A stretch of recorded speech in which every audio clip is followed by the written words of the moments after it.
প্রধানমন্ত্রী ও স্বরাষ্ট্রমন্ত্রীকে দিল্লিতে গিয়ে নিমন্ত্রণ করেন বিজয় রশ্মিকা। কি উপহার পেলেন যুগল?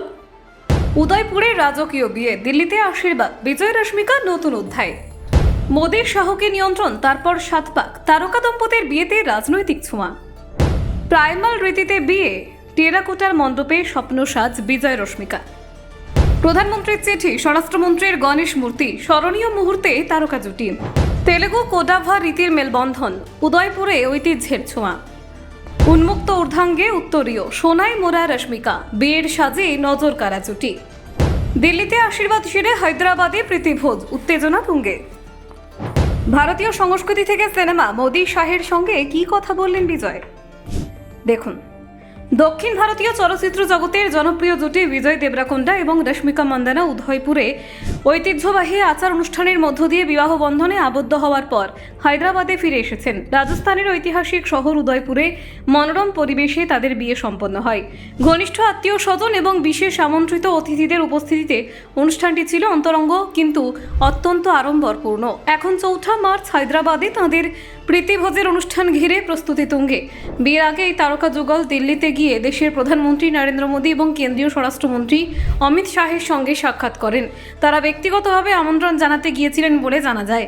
এই সাক্ষাৎকে ঘিরে সোশ্যাল মিডিয়ায় যথেষ্ট কৌতূহল তৈরি হয়েছিল। বিজয় পরবর্তীতে জানান, প্রধানমন্ত্রীর সঙ্গে তাদের সাক্ষাৎ ছিল অত্যন্ত আন্তরিক। তিনি বলেন, প্রধানমন্ত্রী তাদের আশীর্বাদ করেন এবং বেশ কিছু সময় ধরে ভারতীয় সংস্কৃতি এবং স্থাপত্য নিয়ে আলোচনা করেন। বিশেষ করে ভারতের প্রাচীন ঐতিহ্য এবং মন্দির স্থাপত্যের প্রসঙ্গ উঠে আসে কথোপকথনে। সবচেয়ে আবেগঘন মুহূর্ত ছিল যখন প্রধানমন্ত্রী তাদের পরিবারের উদ্দেশ্যে একটি চিঠি লিখে দেন। বিজয়ের কথা, এটি তাদের জন্য এক বিশেষ স্মৃতি হয়ে থাকবে। তার বাবা মায়ের উদ্দেশ্যে লেখা সেই চিঠি পরিবারের কাছে অমূল্য সম্পদ হয়ে থাকবে বলেও তিনি উল্লেখ করেন। অন্যদিকে স্বরাষ্ট্রমন্ত্রী অমিত শাহের সঙ্গেও সাক্ষাৎ ছিল গুরুত্বপূর্ণ। তিনি নবদম্পতিকে আশীর্বাদ হিসেবে একটি গণেশ মূর্তি উপহার দেন। বিজয় জানান, সেই মূর্তিটি তাদের বাড়ির প্রার্থনা কক্ষে স্থান পেয়েছে এবং যা তাদের জীবনে নতুন অধ্যায়ের সূচনার প্রতীক। অমিত শাহের সঙ্গে ভারতীয় সিনেমা নিয়েও আলোচনা হয়। দক্ষিণ ভারতীয় চলচ্চিত্র শিল্পের প্রসার, বলিউড এবং দক্ষিণ ইন্ডাস্ট্রির পারস্পরিক প্রভাব এবং প্যান ইন্ডিয়া সিনেমার উত্থান নিয়ে কথাবার্তা হয়েছে বলে জানা যায়।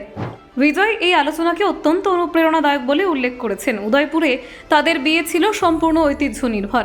আধুনিক সাজসজ্জার পরিবর্তে প্রাচীন প্রাইমাল নীতির অনুসরণ করা হয়েছিল। টেরাকোটার উপাদান, প্রাকৃতিক ফুল, কলাপাতা এবং মাটির সাজসজ্জায় মণ্ডপ সজ্জিত হয়েছিল। পুরো পরিবেশে ছিল গ্রামীণ ঐতিহ্যের ছোঁয়া। বিয়ের দিন বিজয় উন্মুক্ত ঊর্ধ্বাঙ্গে উত্তরীয় এবং ভারী সোনার গয়নায় সজ্জিত ছিলেন। তার পোশাকে ছিল দক্ষিণ ভারতীয় ঐতিহ্যের স্পষ্ট ছাপ। রশ্মিকাও সোনার গহনা এবং সাবেকি সাজে সেজেছিলেন, যা তার কোডাভা ঐতিহ্যকে প্রতিফলিত করে। এই বিয়ে তেলুগু এবং কোডাভা দুই রীতি মেনেই সম্পন্ন হয়েছে, ফলে দুই পরিবারের সংস্কৃতি এবং ঐতিহ্যের মেলবন্ধন দেখা যায় অনুষ্ঠানে। ব্যুরো রিপোর্ট, নির্ভীক বার্তা।